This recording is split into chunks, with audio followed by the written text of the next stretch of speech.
जय श्री कृष्णा दोस्तों। तो दोस्तों आज हम लोग इस वीडियो में डिस्कस करेंगे भारतीय संविधान के जितने भी शेड्यूल्स हैं हम लोग इसमें कंप्लीट डिटेल देखेंगे और ट्रिक के साथ देखेंगे कि कैसे आप ट्रिक के हेल्प से बहुत ही कम समय में और बहुत ही अच्छे से आप इसको रिमेंबर कर सकते हैं। तो ये आप इस ट्रिक की मदद से आपको ऐसा याद होगा कि आप कभी भी दोबारा आगे चलकर नहीं भूलेंगे। तो आप इस वीडियो के अंत तक बने रहिए। मैं आपको इसमें कंप्लीट डिटेल दूंगा और आपको ट्रिक के साथ बताऊंगा कि किस तरीक़ा से आपको जो भारतीय संविधान के जो 12 के 12 शेड्यूल है सभी को कि बहुत ही आसान तरीके से याद करने का तरीका बताऊंगा। तो देखिए सबसे पहले टोटल शेड्यूल कितने होते हैं, तो 12। आपको पता होगा कि टोटल 12 शेड्यूल है भारतीय संविधान में। हम लोग एक एक करके देखते हैं। तो देखिए सबसे पहले जो ट्रिक है याद करने का शेड्यूल का वो है टीयर्स ऑफ ओल्ड पीएम। तो देखिए और इसमें देखिए कंप्लीट डिटेल भी नीचे एक्सप्लेनेशन के साथ भी है। तो देखिए हम लोग एक एक करके देखते हैं। तो ट्रिक क्या है, टीयर्स ऑफ ओल्ड पीएम। तो देखिए 5 लेटर यहाँ हुआ, 2 7 3 10 2 12। इस हम लोग 12 लेटर के हेल्प से हम लोग कंप्लीट जो 12 शेड्यूल है सभी को इसमें डिस्कस कर लेंगे। तो देखिए सबसे पहले टीयर्स को देखते हैं। तो टी फॉर क्या होगा, टेरिटरीज़। आपको याद रखना है कि टी फॉर टेरिटरीज़ यानी कि यूनियन एंड टेरिटरीज़ कौन सा शेड्यूल 1 में, आपको ध्यान रखना है। उसके बाद दूसरे नंबर पे आया ई फॉर इमोल्यूमेंट्स यानी कि जो भी सैलरी और इमोल्यूमेंट्स है वो किस में आता है, तो आपका सेकंड में। उसके बाद देखिए आपका तीसरा जो शेड्यूल है उसमें आपका आएगा ए। टीयर्स का ए आ रहा है। ए का मतलब होता है अफर्मेशंस एंड ओथ। तो जो भी शपथ है और जो भी डिटेल्स है शपथ से रिलेटेड तो वो आपका आएगा तीसरा में। उसके बाद देखिए चौथा में आपका आ रहा है आर फॉर राज्यसभा सीट। तो आपसे पूछा जाता है कि राज्यसभा का जो सीट है वो कौन से शेड्यूल में है, तो आपका चौथा हो जाएगा। उसके बाद देखिए पाँचवा आपका एस आ रहा है। एस का मतलब होता है शेड्यूल ट्राइब्स और शेड्यूल एरियाज एंड ट्राइब्स। तो ये भी आपको ध्यान में रखना है, S for schedule tribes and area. उसके बाद देखिए ऑफ का ओ आ रहा है। तो ओ आपका 6 नंबर पे है यानी कि छठा शेड्यूल में आपका क्या आ जाएगा, तो अदर ट्राइबल एरियाज। तो देखिए एस वाले में शेड्यूल ट्राइब एरियाज है और जो 3 अदर स्टेट हैं जो बच जाता है वो आता है आपका 6 वाले में। उसके बाद देखिए एफ से क्या हो जाएगा, फेडरल स्ट्रक्चर यानी कि यूनियन लिस्ट, स्टेट लिस्ट और कंकरेंट लिस्ट है वो आपका किस में कैटेगराइज है, तो आपका 7 नंबर यानी कि फेडरल स्ट्रक्चर में आ जाएगा। उसके बाद देखिए 8वां नंबर पर है ओ का मतलब क्या होता है, ऑफिशियल लैंग्वेजेस यानी कि जो भारतीय संविधान में जो टोटल 22 लैंग्वेज है उसका मेंशन आपको किस में किया गया है, 8 नंबर में। उसके बाद देखिए 9 नंबर पे आता है आपका एल फॉर लैंड रिफॉर्म्स। तो जो भी लैंड रिफॉर्म्स सुधार किया गया है वो आपका आ जाएगा 9 नंबर में। उसके बाद देखिए 10 नंबर पे आता है डी का मतलब क्या होता है, एंटी डिफेक्शन लॉ। तो ये भी आपको ध्यान में रखना है, बहुत इंपॉर्टेंट है, ये बार बार पूछा जाता है। तो डी फॉर डिफेक्शन आपको ध्यान में रखना है। उसके बाद देखिए पीएम का पी 11 नंबर पे आपका पी आ रहा है। तो 11वां जो शेड्यूल हो जाएगा वो पी फॉर पंचायत। जो भी पंचायती राज सिस्टम है वो आपका 11 नंबर का शेड्यूल में मेंशन है। उसके बाद देखिए 12 नंबर पे यानी कि लास्ट जो आपका शेड्यूल है एम फॉर म्यूनसिपैलिटीज़। ये भी आपको ध्यान में रखना है।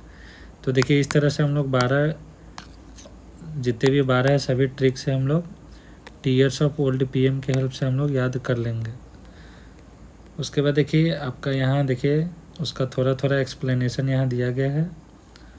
तो देखिए सबसे पहले फर्स्ट शेड्यूल में क्या है, तो टेरिटरीज ऑफ इंडिया। उसका डिस्क्रिप्शन देखते हैं। List the names of states and union territories and their territorial jurisdiction. तो पहला वाला शेड्यूल में क्या है आपका, टेरिटरी ऑफ इंडिया इसमें मेंशन है। उसके बाद देखिए सेकंड शेड्यूल में सैलरी एंड अलाउंसेस, जो अभी हम लोग देखे थे ई फॉर इमोल्यूमेंट्स।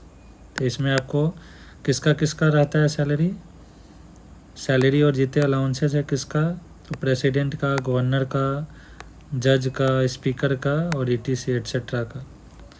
उसके बाद देखिए थर्ड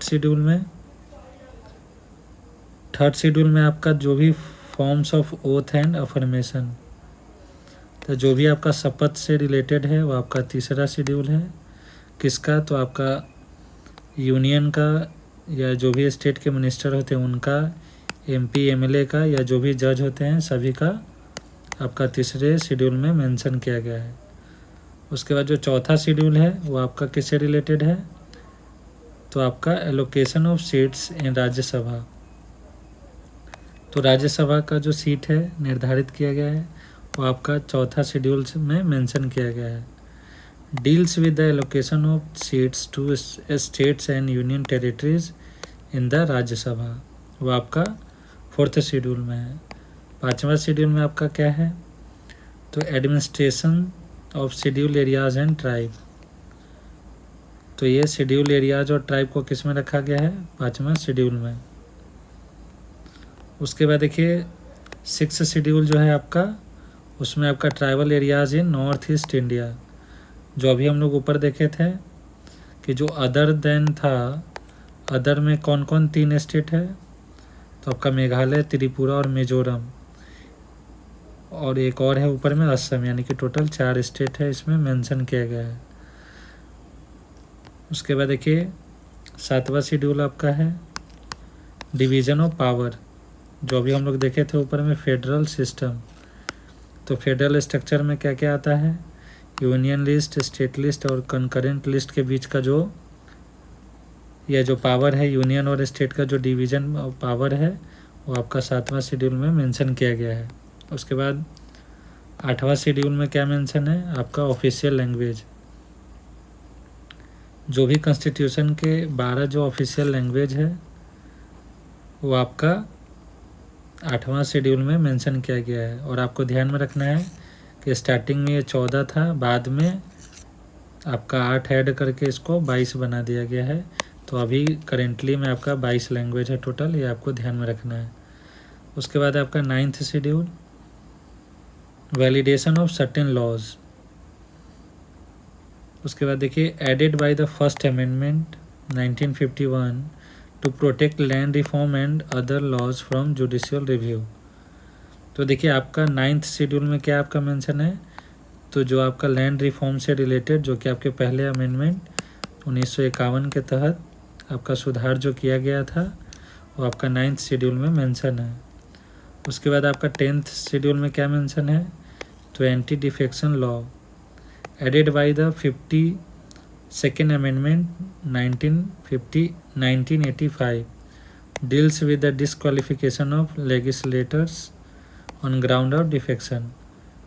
तो आपको ये ध्यान में रखना है कि आपका 10वीं अनुसूची में क्या है, एंटी डिफेक्शन लॉ आपको मेंशन किया गया है, जो कि आपके 52वें संविधान संशोधन के द्वारा ऐड किया गया था, जो कि 1985 में किया गया था। उसके बाद है आपका 11वीं अनुसूची, जो कि आपकी पंचायती राज से रिलेटेड है, जो कि 73वें अमेंडमेंट से ऐड किया गया था 1992 में। और इसमें जो 29 जो सब्जेक्ट है उसको पंचायती राज में रखा गया है, ये भी आपको ध्यान में रखना है। कभी कभी क्वेश्चन पूछा जाता है, तो आपका 29 सब्जेक्ट है टोटल। उसके बाद देखिए जो लास्ट है आपका 12वीं अनुसूची, वो है आपका म्यूनसिपैलिटी। उसके बाद देखिए ये कौन से अमेंडमेंट से ऐड किया गया है, तो 74th नंबर ऑफ अमेंडमेंट से, जो कि 1992 में ही ऐड किया गया था। और इसमें आपका 18 फंक्शन 18 लिस्ट है टोटल, इसमें मेंशन किया गया है। तो इस प्रकार से देखिए आपका जो इंडियन कॉन्स्टिट्यूशन का जो शेड्यूल था 12 के 12, इसमें हम लोग कवर कर लिए। आपको ये वीडियो कैसा लगा आप ज़रूर कमेंट बॉक्स में कमेंट कीजिए। बाकी वीडियो के अंत तक बने रहने के लिए धन्यवाद। चैनल को ज़रूर सब्सक्राइब कर लीजिए ताकि और वीडियो आपको मिलता रहे। जय हिंद, जय भारत।